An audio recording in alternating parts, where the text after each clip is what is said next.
Welcome to the Jim Bob Sports Jamboree with Vikings legend Chuck Foreman, Fox 9's Dear Mitch, the superstar Mike Morris, Tyler Ganz from TWS Remodeling, sponsoring the show. I'm Bob Sansevere, and we have a very, very special guest. A man, well, Chuck played with him every year you were with the team, and he was one of the best tight ends of that era. Stu Voigt is with us. And Stu, I got to ask you now because were you considered undersized as a tight end when you played, but you were one hell of a tight end. Oh yeah, no, I always wanted to be 6'2". I probably made it to 6'1.5" and 230 pounds, but that was pretty small. Well, in the right pair of cleats, you would have been 6'2". Well, but and I was a running back actually in college, so I had to make the switch. And luckily that the Vikings saw some potential there, and so you and Chuck had been a tandem in the backfield. oh yeah, that could have been. I would have been his blocker. Yeah, I would have been the Bill Brown. Yeah. Well, you were a heck of a blocker. Well, that's you better, or you'll. That's be, what I said. Every big play I ever had, if you watch the film, '83 was a part of it. Yeah, if I didn't block for Chuck, I'd be delivering pizzas in Madison, Wisconsin. No. I got to ask both you guys and Mike, because you've heard it too from many of the players, and Tyler and Jim, and I certainly did. The one team that was really good that did not go to the Super Bowl was the 75 team, actually the best team you guys played on. The one that lost, they got screwed in the Dallas game. That was our best team, no doubt. I don't think there's any question. And to our, it was tough. We were heading the game, and it came at the end. And, of course, the aftermath, the Armin Turgeon, that's a name I'll never forget. Right. He made the call. He got hit with a whiskey bottle right in the head.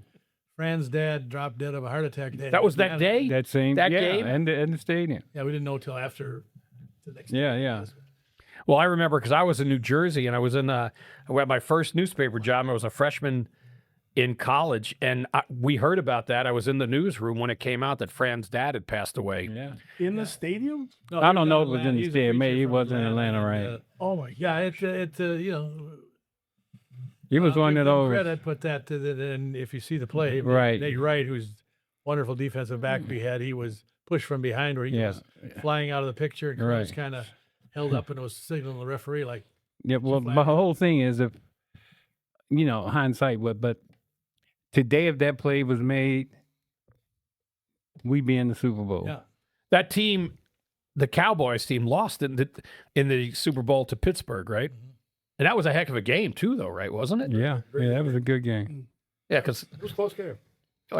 Yeah, I was there personally in the stands in Miami.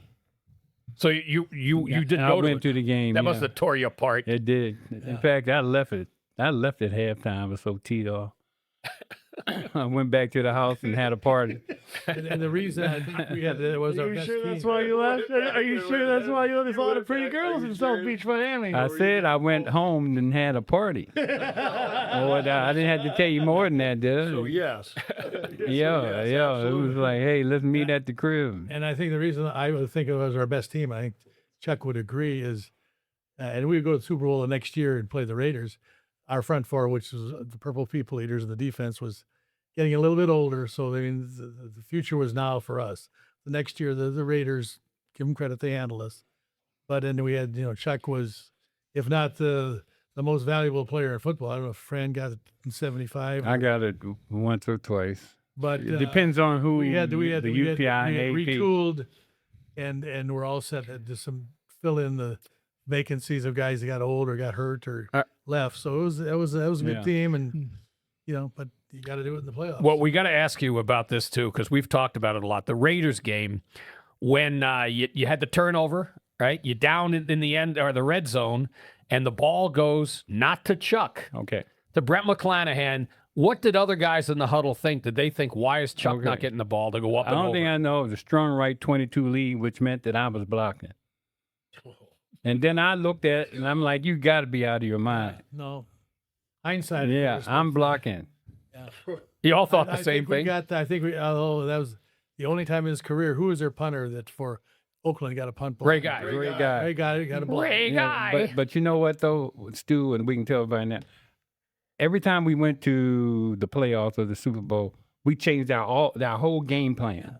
Remember them crazy formations? Remember the jam when we all had to get up and, like, Jerry Burns was creating? I'm like, we can't do this, we can't do that. And I'm like, wait a minute.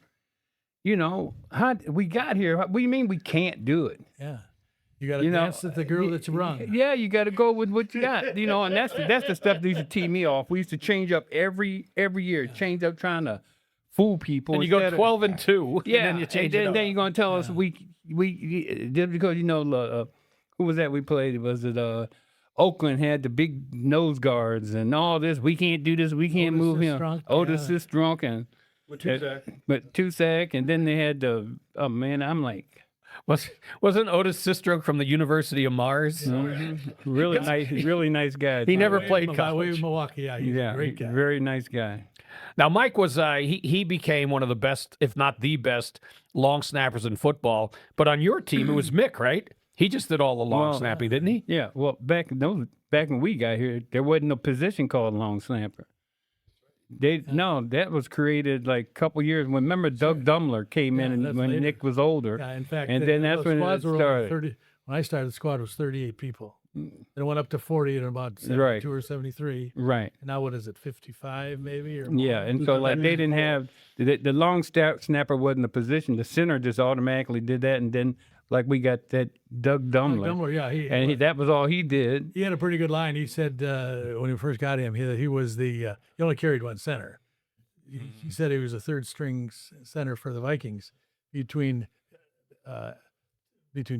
Tingelhoff and Tingelhoff hurt. Right. Tingelhoff was dead. He would get in the game. Right. That's funny. Yeah. Because Mick would play regardless, but Coach Grant told me, he said, I invented long snapping he did. as a position to get Mick Tingelhoff off the field. He wanted him to come back and rest, but I think Mick did it for like 12 or 13 years of his 17 years. Yeah. But I owe it to Grant and those guys. But I watched Mick on TV, and I watched Bobby Bell on TV, and some of the great long snap. Bobby Bell was a great long snapper for the Chiefs Right. at University of Minnesota. Those were the guys I watched, and I just picked up. I was playing offensive line and defensive line in high school and college, but I always brought that long snapping along with me because I thought they were so good. It was so good to see those guys doing that. And Mick was really super good at it, and Bobby Bell equally. They said that Bobby Bell, Paul Wiggin told me that Bobby Bell could play almost any position. No doubt. Any position. Yeah, they say he's the greatest athlete that's ever been at the U. It's still Well, wait a minute. Let me clarify that. There's only one U at Minnesota. Let me clarify that. Okay, I didn't mean to say that. Point well taken. Point well taken. Okay. What is incredible is, though, that Murray Warmath had two defensive tackles when he coached with Bobby Bell and Carl Eller were his defensive tackles. Nothing went inside because there wasn't really passing was not a big thing in the Big Ten. But what was that other big guy? Aaron, well, whatever his last name was, but him too. And then they had another one. I think they had three At number the University of Minnesota. four number one draft choices. yeah. So for practices, you didn't go full speed at practice, or did you? Because you would be going up against Carl, right? Yeah, I would have been. I think it did start at 6'2". Now I'm 6'1". You worked against Eller and Marshall every day in practice, Some pressure. and they could set this. We had a little between guys who could be like it could be brother-in-law. So when Carl might say to me brother-in-law, I mean you kind of hit each other and I let a lot of big grunt or something like that. And same with Jim. But when they say put the boards on and go to work, you would scrimmage and. Well, the matchups must have been incredible. Mike played, or you remember, you were around when it was, you had Randall McDaniel and Zimmerman on one side and Keith Millard and Chris Dolman on the other. I mean, we're talking three of them all or Hall of Famers, and one of them, if he played longer, Keith Millard would have been in the Hall of Fame. He probably would have. I mean, he was a fantastic player, but all the way up and down the offensive line, we had great players all the way up and down that. But yeah, Randall McDaniel against John Randall. Then Gary Zimmerman and Dolman in practice, one-on-ones. I mean, you got to be kidding me. Wow. I mean, then we had some, like Hank Thomas with Loudermilk was tough. Yeah. It just kind of, the matchups were incredible in practice. I Incredible. think that's how you get a better GM. I think it was, of course, we have Tingeloff would go against Alan Page. Yeah. Or you have Eller and Ron Yeri and throw in Ed White. I mean, They were facing guys tougher most weeks than in the regular season. I mean, if you could survive practice, you could do a game, no trouble. I mean, Johnny didn't want to go against Randall McDaniel because Randall would hand him his ass most of the time. And he hated that. I mean, it just got into his head. Johnny Randall is just he's wired like that. But he would take a few reps, but then he didn't want to go live one-on-one pass pro because it was over with McDaniel. Over with. But he also said, I know if I can rush Randall, do fairly well in practice, I can beat anyone in a game. So that's what happened. And he's right, because your old roommate, he was as good as any guard has ever been. Oh, absolutely. All right, I got one question before we go. Okay, you guys, Chuck, Stu, you mentioned that Bud kept changing things up, or Jerry, going into these Super Bowls. Did anybody ever ask him why? Did eventually, either years later or after 2 Super Bowls where you guys came up short, why are we messing with what we got here this time around, Chuck? Okay, here's what I'm going to say to you. In the offensive meetings, which really used to tee me off, Bernsey would come in there and say, we can't do this against, like, for instance, we playing Oakland or we playing the Dolphins and, or whomever. And he'd be telling us what we can't do. But I'm like, dang, we in the Super Bowl, we must be doing something. Why are you changing up to try to fool somebody? I put any guy that I played with up against anybody in the league as far as being physical and being tough. That's what teed me off. Totally. Was it true that you guys didn't practice for like one of the 2 weeks leading into the Super Bowl? Yeah, I think I've heard people say we took the week off because the Super Bowl was 2 weeks later. Right. I mean, as it is now, They, but you said it is that. right away. They practice 1 week at home normally, and then they get on the plane and go down there and I finish guess, up. yeah. No, we took the week off. I mean, Yeah, it was hunting season, so Bud had to go hunt. that's right. You got to get those ducks in a row. Right. All right, now, before we take a break here, we got to hear, Tyler, what's the latest going on with TWS Remodeling? What do you got going? Gosh, we're getting into our busy season. We're just having a ton of fun. This month, for Memorial Day, we're doing free labor as a special. What? So free labor this month. Obviously, we're paying our guys. We're not asking them not to get a check. Don't get it twisted. Just we're going to give a discount off what we normally pay for that. And then we have a 12-month no payment, no interest, no down payment financing. So I mean, buy now, don't pay until 2027. One or two maybe tax returns still coming there. So take advantage of those specials right now. We got decks, bathrooms, kitchens, windows, siding, roofing. I think that's it for now. All right, so TWSremodeling.com. That's TWSremodeling.com. let's go back to that free labor. I got all the wood. If they have you guys come over, put up my fence. Yeah, sure. It won't cost me a Bob, cent. anything for you. Anything. Yeah. All right. We're going to take a quick break. Stu, thank you. Those are great reminiscences. Take a quick break. The Jim Bob Sports Jamboree. Be right back. We are back with more of the Jim Bob Sports Jamboree.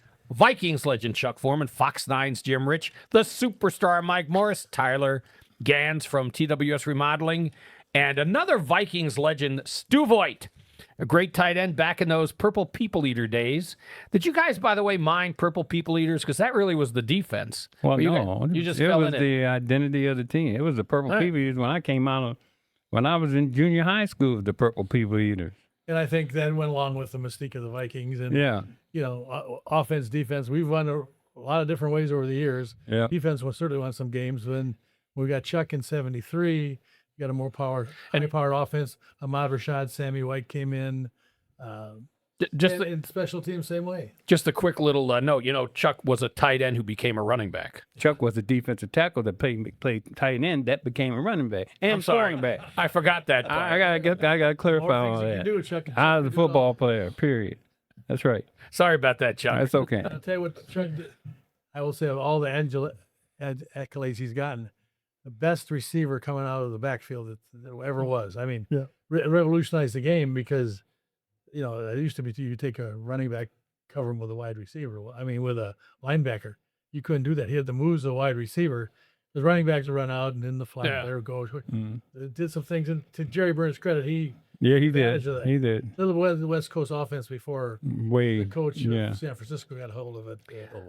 All right, we got to now. We've talked about it this week. The schedule came out. We're not going to talk about the entire schedule, but I want to just take one game of the Vikings and pull that out because Jim's got a few bones what need picking.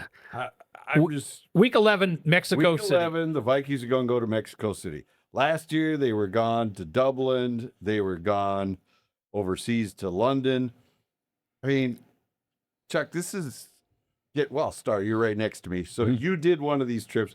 I mean, what's the point of this? I mean, is it just all a money grab now? Because I think the fans are the ones that are losing out on this. Now, it's not a Viking home game, so they will get all their complement of home games, but Niner fans are now losing out. And eventually the Vikings will lose a home game here. They didn't lose either last year, but it's just kind of, and for the players, I don't think they really enjoyed being overseas 2 weeks. I played a couple of those kinds of games. They weren't regular season games, though. They were preseason. They called it the America Cup. It's not even anything you pick up a big check. Yeah, we'll call it something really cool, and it'll sell better over in Europe by calling it America's Cup or whatever. But we played the Chiefs over in Tokyo, and we played the Buffalo Bills in Berlin, and so we didn't have to really deal with that messing up our regular season schedule or like pulling us and taking us overseas and the time change and the whole 9 yards. But I don't know what it is. Like if they're going to plan on putting some teams over there, Let's do it. they don't see you don't see them really making a move to do that or hear about it. But they just want to keep dipping some money out of it. It's a huge payday for those guys. So that's I think. Well, they're never I don't know any different, but I think that must be what it is. Never putting a team in Mexico City. And I'll tell you what, wait till half of them come back with dysentery because they drink the water, or even if you have a salad, you can't have anything that's been in their water. Yeah, it'll be like the whole team will be 35 pounds lighter. Every player 35 pounds. They're What do too you light got to go out against there. Mexico, Bob? Jeez. Oh, excuse me. Oh, that's right. I'm sorry. Oh, wait a minute. Resident of Mexico. So how you have a place in Mexico? Yeah. What does the filtration mean? You don't drink water from the tap, or No, do you? Never. No. So what do you it's, have to do? How do you get your water? I've got a filtered water bottle, like one of those, like a Culligan machine in the apartment. And then for the vegetables, it's just you sprinkle this little bacteria killing juice on there and you wash it. Then you can wash it in the water. Wait a minute. Don't he look like he lost a lot of weight since he's been going to Mexico? does. Gained 20 pounds. Hey, you've been losing a lot of stuff in Mexico, bro. You look thin. Yeah, I'm real active down there, let me tell you. Lots of golf. I'm Lots talking of- about. Never mind. Well, that's what you call it nowadays. yeah. He's been going to the bathroom quite a bit down there. I don't. So the 9 games. Now, what you're saying about, I think that the NFL is trying to expand internationally. That's the plan. But 9 games with 17 teams playing, right? That's a lot of guys leaving the country. I mean, what's the risk factor here for the players and security? Like, we're going into Mexico City. I agree with you. I wouldn't take billion-dollar, trillion-dollar organizations to Mexico City. I think that's a poor decision. But I mean, they want to expand. Where are they going to go? What city could take an NFL team that's not in America? Star? Well, why take a team that we invented this game over here, made it a great game over here, and the revenue should be enjoyed here by the cities that have those teams, those franchises, and by taking it away and having those people just sit in their seats for one of their regular season game tickets and watch it on TV is just not fair. There's just something really wrong about that unless they're going to reimburse them for their ticket for that game. I don't understand how they can do that. Hurts the fan, hurts the player. Yeah, It's I think not. so. Yeah. Well, I do. I will say I love the idea of preseason overseas. And frankly, if they hadn't gone to Göteborg in '88, I wouldn't have met my wife. I might have, because she was a Vikings cheerleader. Sure. We lived in the same apartment complex and never crossed paths. So I had to go to Sweden to meet her. That was 1985, the Bears. Did you? I was doing the game. Yeah. That was McMahon with the Bears and Tommy with us, and it was fun. I mean, did you go to Göteborg or Gothenburg? I was broadcasting. Oh, you were there too. All right. McConnell, yeah. That was I like going. I had a great time. Parties, and they had gambling there, and I tell you what, both teams were lucky to have 11 guys sober enough to play the game. Sponsored by Volvo. So I'll tell you what I remember is in the hotel bar. Keith Millard, he was like a little kid talking to Dan Hampton because Hampton was like his hero. Refrigerator, all those guys. And did you guys ever do a preseason game anywhere outside the U.S.? No. Bud would never go for it. No, in those days the management of could set the preseason, so we played preseason games in Memphis, Nashville, Sioux Falls, and we didn't get paid for preseason games. No. That was part of your salary? We didn't get paid. $50 a week, I think We didn't get paid for preseason games. game check didn't start until the regular season started. I know Chuck has told us his rookie year, first round pick, 25,000 was his base. What was your base your first year? Do you remember? Were you over baseball 20? player? No, I was 16, but I got a bonus because I was going to play baseball instead. And Elroy Hershey was our athletic director at the time at Wisconsin. Negotiated with Jim Finks for an extra $1,000, which he said he wasn't. If he doesn't make the team, I'll give you the 1,000. And he put his hand over the phone and said, "No, don't worry, I'm not going to pay him." And that was it. Happy to get it.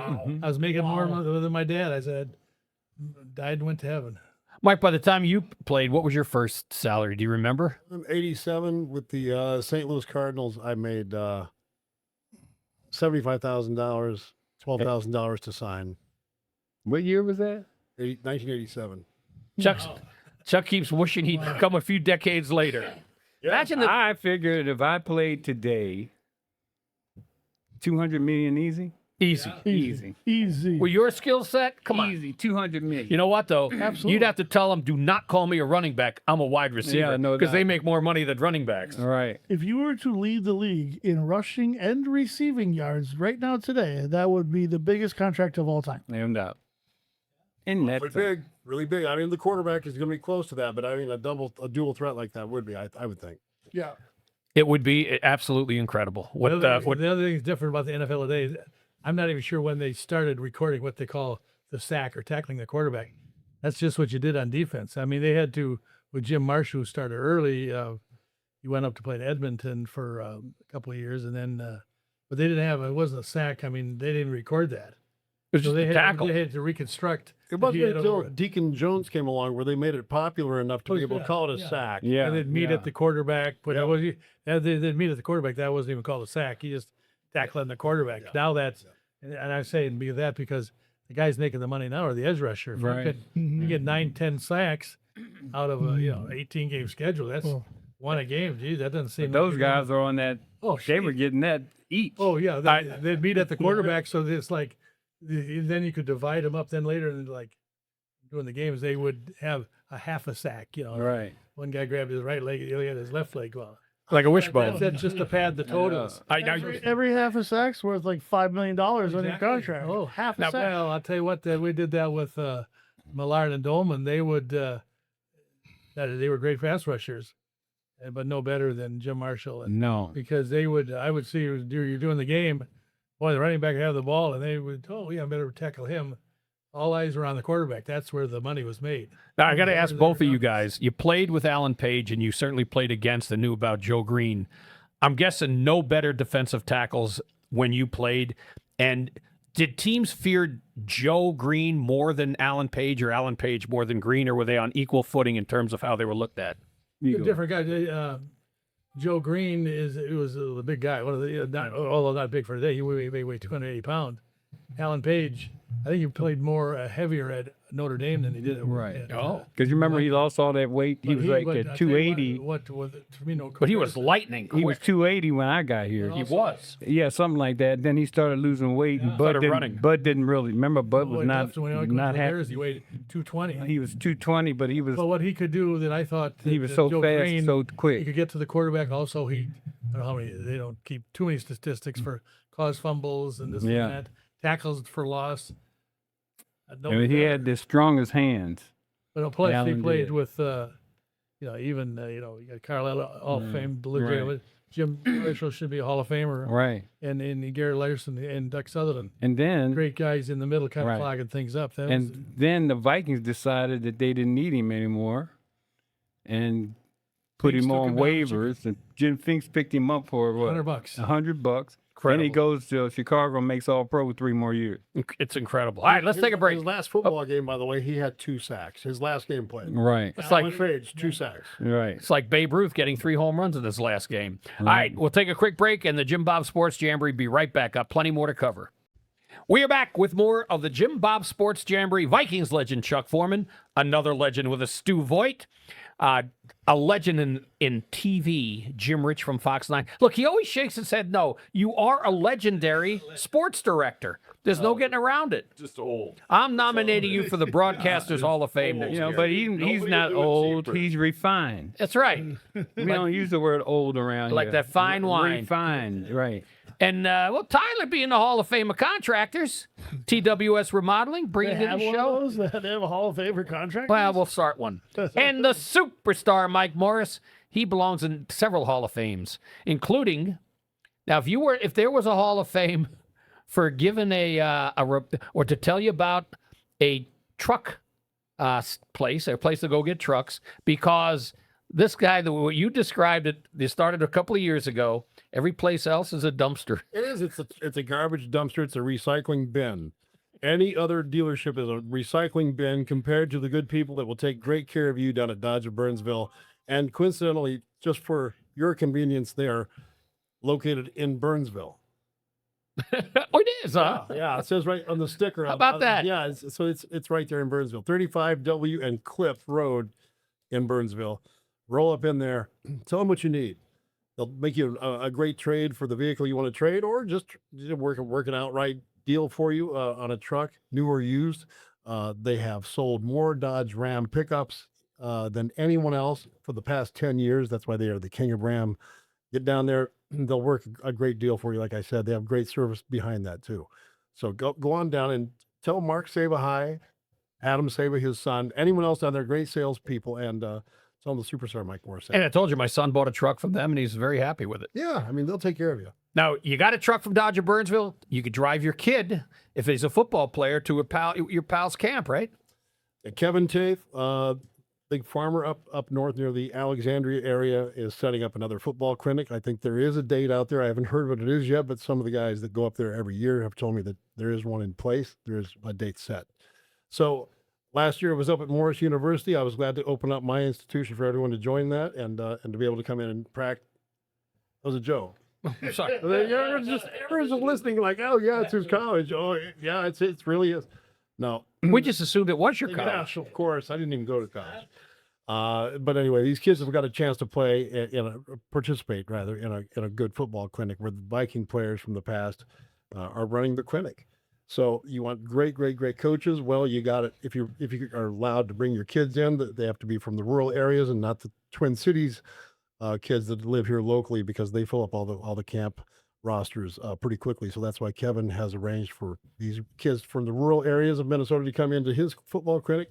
They arrange for a boat ride, a fishing trip, a golf outing for all the parents that bring their kids in this rural camp. I'd like to thank Kevin Tafe again for being a sponsor of the Starstruck podcast, as well as the Jim Bob Sports Jamboree. All right, thank you. Now, I'm going to say something I don't think I've ever said. I agree with Jim on something. And you convinced me earlier today.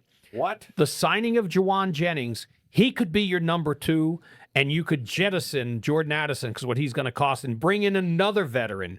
Jawan Jennings is not an old player. This guy was a beast in the red zone, 9 touchdowns last year. He could put up some big-time numbers and sign Keenan Allen. Well, Jim, let me know. I mean, you're the guy who was telling me all this, so explain your reason behind it. I just touched on it. Well, you got to pick up the 5th-year deal on Addison, so he's going to be, I think, $18 million. And then you add Jefferson's contract on that, where he close to That's 60, Yeah. almost. and then you throw in this guy, and so all of a sudden you're like, do we really need to have that many guys making that kind of money at the wide receiver position when this team has other needs? I mean, Addison's had an interesting off the field career. He's also had a tough time making it to some practices, even though you're in an enclosed compound in England. You weren't able to get there. I don't know how that happened. Do you see the Vikings maybe perhaps shopping Addison now that they have Jennings in the fold? I got to think that was part of the move. Is that if Addison keeps costing them the kind of money that they owe him, plus not playing all the games because he's serving a suspension for 4 weeks at a time for parking his car in the middle of the freeway out in Los Angeles and taking a nap, and or going 185 miles an hour in a Lamborghini trying to race across town to get to his dog, who's had some health issues, but he didn't own a dog. So that's what you're dealing with. And I think maybe they are a little bit fed up. Okay, And now so wait a I minute. don't know. You know him better than I do at this point. No. I never met him. But I know he played on my football field back in Maryland, Frederick, Maryland.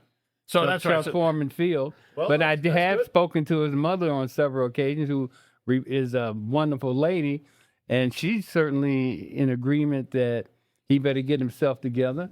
So if she's saying that, that's not to say she wants him gone, but he's got a.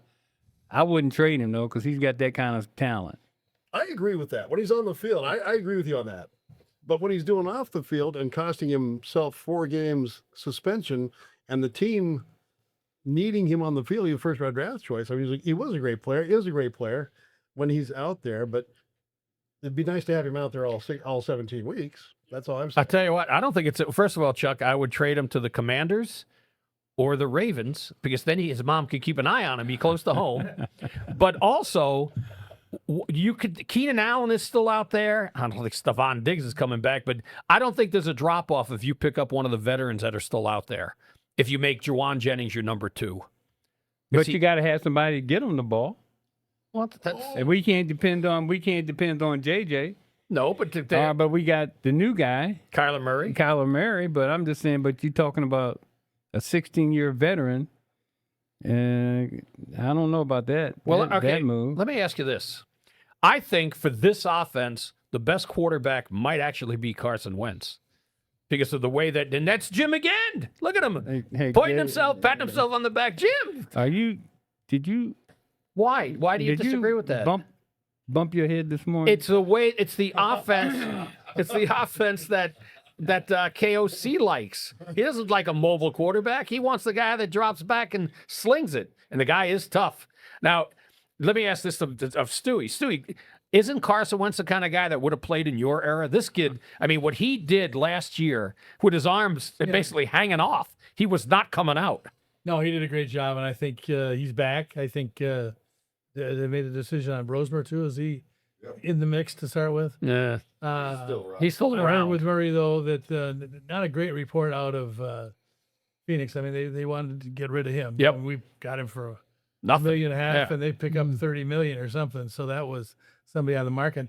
He's a great athlete, not a big guy. He's maybe 5'9", 5'10", but I heard he had some problems, adapting, and he was kind of a gamer, which he was doing things rather than studying the playbook. Playing video games. So, but if anybody can get it out of a quarterback, it's our coach. I think he's a pretty good whisperer. Look what he did with Sam Darnold. He was on the proverbial scrap heap before we came here, and had 2 great years. So it's Well, we'll see. And now, Tyler, you're from the fan perspective. Which of the 3 do you want? JJ, Tyler, Kyler Murray, or Carson Wentz? I mean, I want to see Kyler Murray. From a fan perspective, I think he gives us the best opportunity to win. I think he was in a poor organization, didn't have good support. I think we've stocked up our line. We have a great defense. I think we got to get him back to rookie of the year status. Like he has the talent, but you can't. There's no I-in team in any sport, especially football. You got to have it all. You got to have a line. You got to give that guy a shot. From a fan's perspective, I want to see him play. If you could put him in the kind of platform shoes they wore in Saturday Night Fever, he's got a shot. Get him close to 6 feet tall. You remember those big platform shoes they had on? If we had Stu on the now- line, he could just lift him up and he could throw in the air. I think some of the best football is played in the state of Texas, right? In high school. Absolutely. Some of the greatest football players come out of Texas, And he right? was one of them. Yeah, but he was MVP twice in the state of Texas. You gotta Not give him a once, shot. but twice. So that tells me he's a great athlete. And so, especially since our offensive line has been suspect at times, he brings that escapability. Hey, I'm actually fine with him, but I do think for KOC's offense that Wentz is more suited. I don't know that JJ's. Maybe he could turn things around, but Kyler Murray has to have the first shot. I agree with that. All right. I think that's the one key that Chuck said is very true, is that he's got the best chance of getting away. If he's under duress and the offensive line isn't what it should be, and he's got to take off and scramble, I like Murray's ability to do that. He's got the speed. And he's got the arm; he can shoot it anywhere he wants, and he's got the wheels. But the most escapability comes from Murray. And I also think that in a reclamation, which we do with Sam Darnold, we'll see what he's made of. I mean, he basically was kicked to the curb. He was highly thought of, and I think they hired their coaches out there with Phoenix with him in line, somebody to get to him. I don't know what happened, but Sometimes if he realizes this is Yep. the last shot you got, You gotta. so Now it I might motivate him. got to ask all of you one question. Quick answer on it. Adrian Peterson going into the Ring of Honor. I have no problem with that. Nope. Who is the guy that they needs to be in, and it's glaring that he's not? Chuck, who do you think? First guy. Oh wow! You caught me. You're in the Ring of Honor. Stewie, are you? No. You should be. Well, there's yeah, my yeah. answer right there. There you He go. needs to get in there. Stu, for sure. 11 years. Who else? I definitely should go out. Huh? I want to go, but You're not in there either. I'm not in there either. But I think that I want to have my letters in gold, but to be different than the rest of the other players because I was a long snapper. So my name should go up in gold plated letters. We're going with that. Superstar, Mike. Just put that. Stu Voigt's my vote. I didn't know. I thought you were already in. No, I would absolutely say I'd that. say Ed White might be a Oh, candidate. well, Ed White. Well, Ed, but also TK. Chris Carter's not in it. Well, Chris Carter's in it. He is. Yeah, Not he's Chris in Carter. it. AC. Anthony Yeah. Carter. Anthony Carter should have been in there long ago. Yes. The Carter should have went in together. Yeah. Steve Jordan. Yeah. He's not in there. I don't Steve think he's Jordan. in there, is he? No, I don't think he is. He's not in there. I don't think so. I think he is. My vote's for Kleinsasser. No, Steve Jordan's There's in one, there. too. 14 years here. Yeah, he is. Steve Jordan's in there. I think he did get in. Oh, I mean, he's a homegrown boy. Like, I mean, Would you stop being a homer? so that's where the hair comment. All right. Way back. All right. All right, we got one thing before we go. Chuck's got an appearance that we got to let everybody know about. He will be at Marv's True Value in Princeton, Minnesota this Saturday from 2 to 5 p.m. So get up there Oh. and he'll be there signing autographs, taking pictures.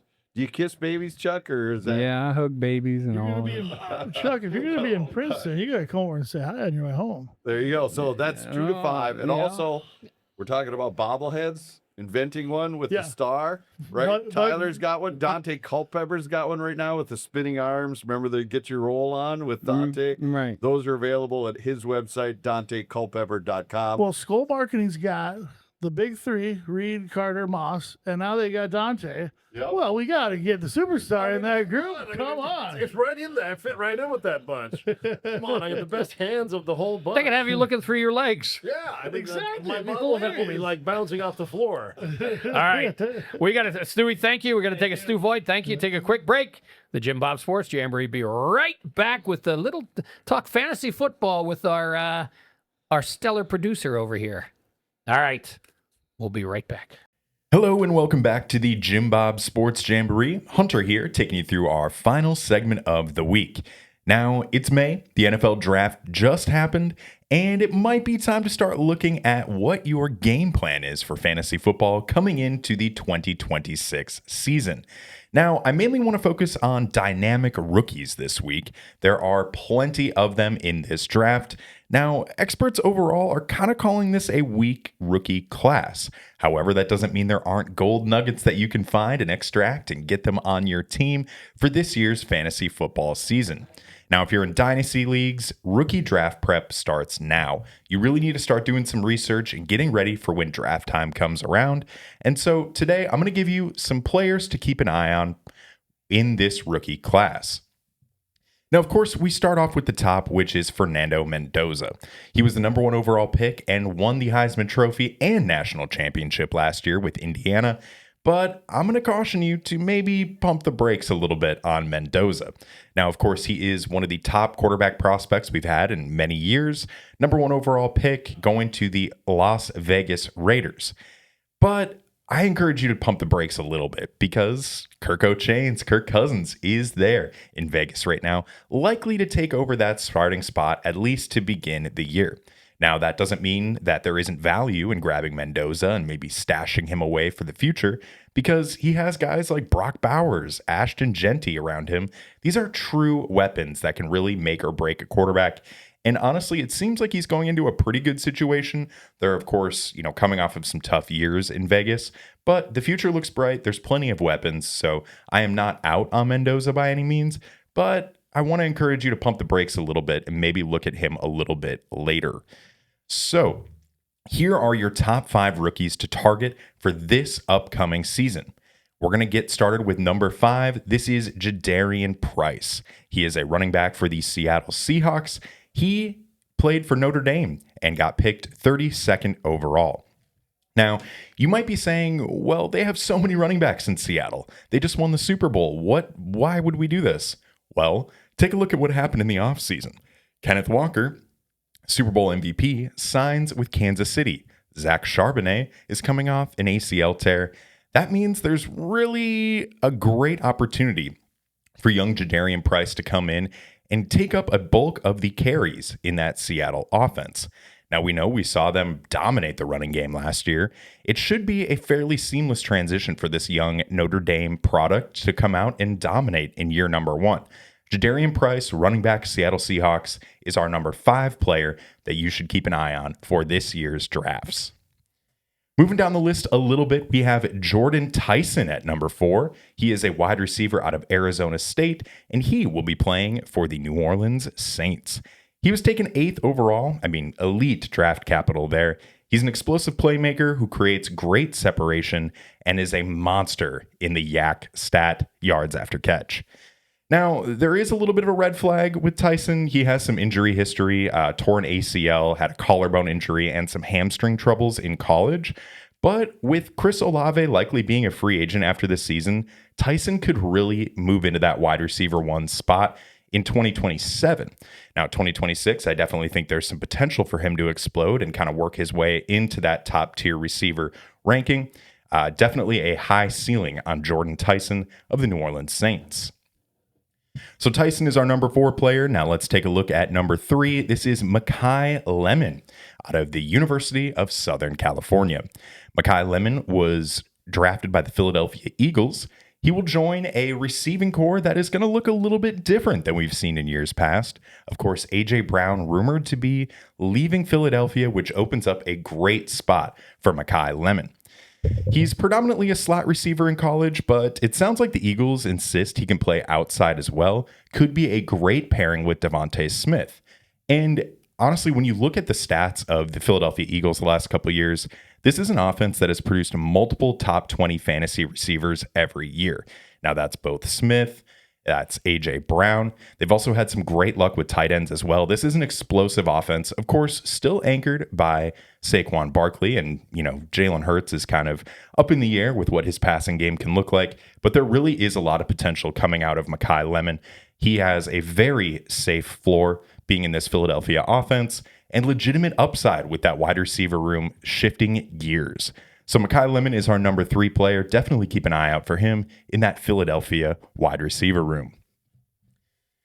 Another wide receiver to highlight is Carnell Tate. Carnell Tate, the Buckeye, one of the legendary receivers that has come out of Ohio State in recent years, was drafted by the Tennessee Titans, taken 4th overall. He is right now the consensus 1-2 pick in dynasty rookie drafts. There's a lot to like about Carnell Tate. He is a physical behemoth, one of the most physical receivers that we saw in college football, anchoring the dominant Ohio State offense. He's going to Tennessee, where he'll be paired up with Brian Dable, the guy who made Malik Neighbors and Stephon Diggs fantasy studs in years past. So great track record there. And the beautiful thing about Carnell Tate is that he really has the clear path to wide receiver 1. This is going to be huge for your fantasy football drafts. If you have an opportunity to take Tate, definitely consider taking him, because this guy is going to be a volume monster. Now, of course, he is a rookie. He's unproven. There's a lot of football to be played. But think about a guy like Jamar Chase or Malik Neighbors. This is seriously the potential that this guy has. Carnell Tate is definitely someone you want to consider when drafting fantasy rookies this year. So Tate is our number 2 pick for that. And that leads us with 1. No surprises here, guys. Jeremiah Love is your number 1 fantasy rookie to go after in fantasy football this year.